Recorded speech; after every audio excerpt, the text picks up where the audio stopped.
그 섬은 바다 한가운데 외롭게 놓여 있다.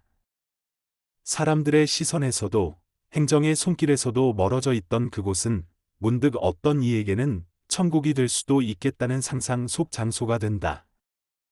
바로 이곳, 소록도는 한센병 환자들이 모여 사는 섬이다. 과거의 상처, 차별, 두려움이 뒤엉킨 섬, 그리고 이 섬에 새로운 사람이 도착한다. 할리먼 출신 엘리트 출신의 신임 원장, 조백헌. 그는 뜨거운 이상과 결단으로 이 섬을 변화시키려 한다. 병든 자들을 위한 진정한 병원을 만들겠다는 그의 의지는 처음에는 주변의 기대와 박수 속에 시작된다. 조백헌은 이전의 비위와 착취로 얼룩졌던 행정을 정리하고 그곳의 질서와 원칙을 심으려 애쓴다.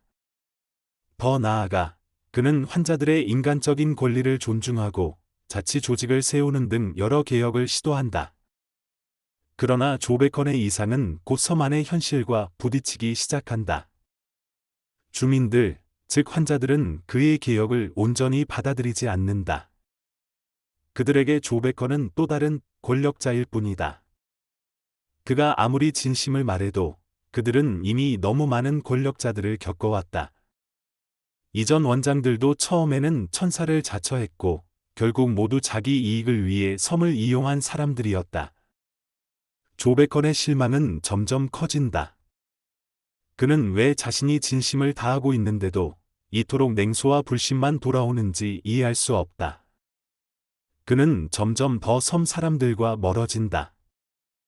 그러면서도 그는 포기하지 않는다. 설득하고 행동하고 제도와 구조를 바꾸려 애쓴다.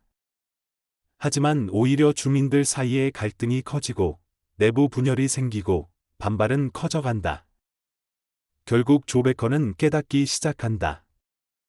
자신이 만든 천국은 자신이 바라는 방식대로만 만들어진 것이었다는 것을.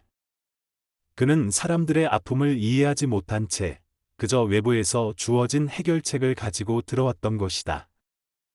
그것은 그들에게 진정한 해방이 아니었다. 그는 자신이 베푼 자유가 오히려 그들을 더 억압하고 있었다는 사실을 받아들인다.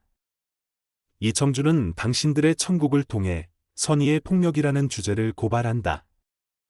조백헌은 악인이 아니다. 오히려 누구보다 진심이고 누구보다 정의롭다. 그러나 그가 만든 천국은 오직 그 자신의 방식으로만 설계된 것이었다.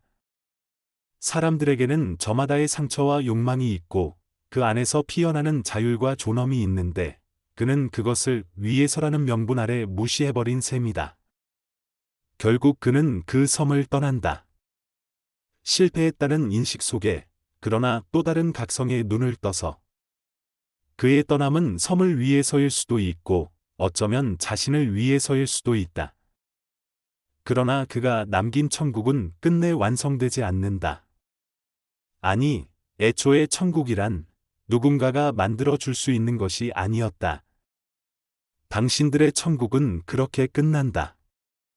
환자들의 고통은 여전히 이어지고 외부의 시선은 여전히 무관심하다. 그러나 그 섬에서 살아가는 사람들은 오늘도 저마다의 방식으로 천국 아닌 천국을 살아낸다. 그 섬은 여전히 외롭지만 그 안에는 사람들이 있다. 상처와 희망을 함께 품은 사람들. 이청준의 당신들의 천국은 소설이 무엇을 말할 수 있는지 그리고 어떤 것을 끝내 말하지 않고 남겨둘 수밖에 없는지를 가장 처절하게 보여주는 작품 중 하나다. 그 안에서 우리는 한 인간의 이상과 패배, 그리고 공동체와 자유의 딜레마를 마주하게 된다. 이 작품은 단순히 누군가의 실패의 이야기가 아니다. 그것은 천국을 꿈꾸는 사람과 천국으로부터 도망치고 싶은 사람들 사이에 이해되지 않는 거리, 그리고 그 거리에서 피어난 오해와 상처에 대한 이야기다. 조백헌이라는 인물은 처음엔 독자에게도 매력적이다. 그가 가진 명석함, 도덕적 신념, 개혁을 향한 열정은 소설 초반부의 분위기를 주도한다. 그는 단지 행정가가 아닌 구원자처럼 보이기도 한다.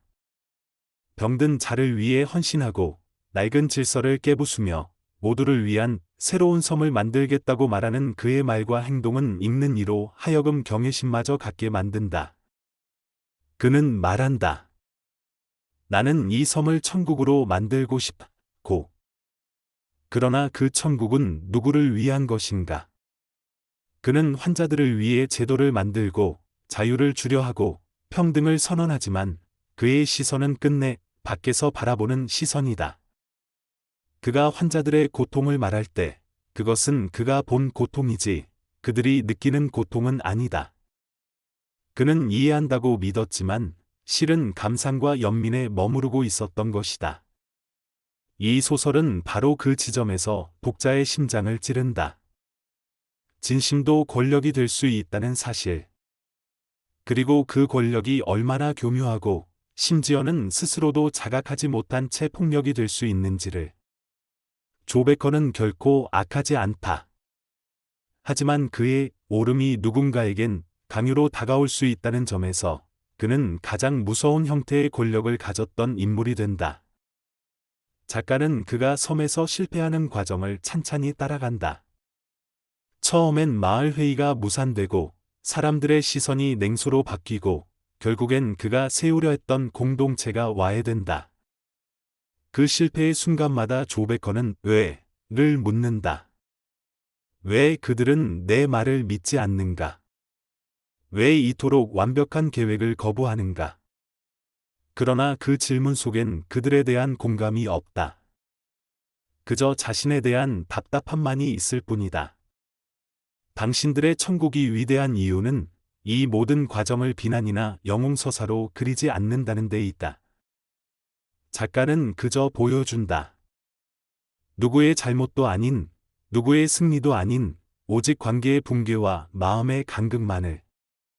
이 소설에는 명쾌한 교훈도, 극적인 반전도 없다. 그저 조용히, 그리고 서서히, 이상이 현실과 충돌하고 흩어지는 풍경이 있을 뿐이다. 그리고 그 속에서 독자는 묻게 된다. 천국이란 무엇인가? 내가 꿈꾸는 천국은 누군가에겐 감옥일 수 있지 않은가? 나는 누구의 자유를 위해 또 누구의 자유를 빼앗으며 살아가고 있는가? 조베컨의 실패는 단순한 행정적 좌절이 아니다. 그것은 세계관의 붕괴이며 인간을 바라보는 방식의 오판이다. 그는 이상주의자였지만 동시에 현실에 대한 무지를 품은 사람이었다. 그는 도움을 주겠다는 마음이 언제나 선이라고 믿었고 자신이 가진 권력과 영향력이 공동체에 유익할 것이라는 확신을 가지고 있었다.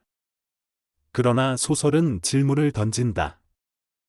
그 도움은 누구를 위한 것이었는가? 당신들의 천국은 선한 권력이라는 개념의 환상을 천천히 해체한다. 인간은 타인의 삶을 감히 설계할 수 없다는 것, 아무리 좋은 뜻이라도 타인의 선택을 대신할 수는 없다는 것을 이청준은 반복해서 보여준다. 조베커는 자신이 의도하지 않은 폭력에 갇힌다. 그의 계획은 치밀했고 마음은 진심이었지만 그의 시선은 끝내 자기중심적이었다. 그는 듣지 않았다. 그들의 이야기를, 그들의 두려움과 주저함, 그들의 조건 없는 감정을. 섬 안의 주민들, 즉 한센병 환자들 역시 복잡한 내면을 지닌 인물들이다. 그들은 그저 고통받는 수동적 존재가 아니다. 오히려 그들 나름의 질서와 규범, 권위와 연대를 가지고 있었다. 그들 사이에도 정치가 있었고 저항이 있었으며 때로는 의도된 침묵도 있었다.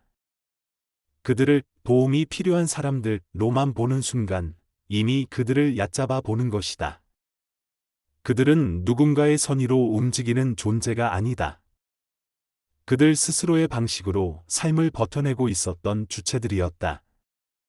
이 소설에서 가장 인상적인 구조 중 하나는 말이 거의 들리지 않는다는 점이다. 조베컨의 말은 많지만 그것이 사람들 사이에서 제대로 전해지지 않는다. 의도된 말, 준비된 말, 계획된 말은 사람들의 마음을 열지 못한다.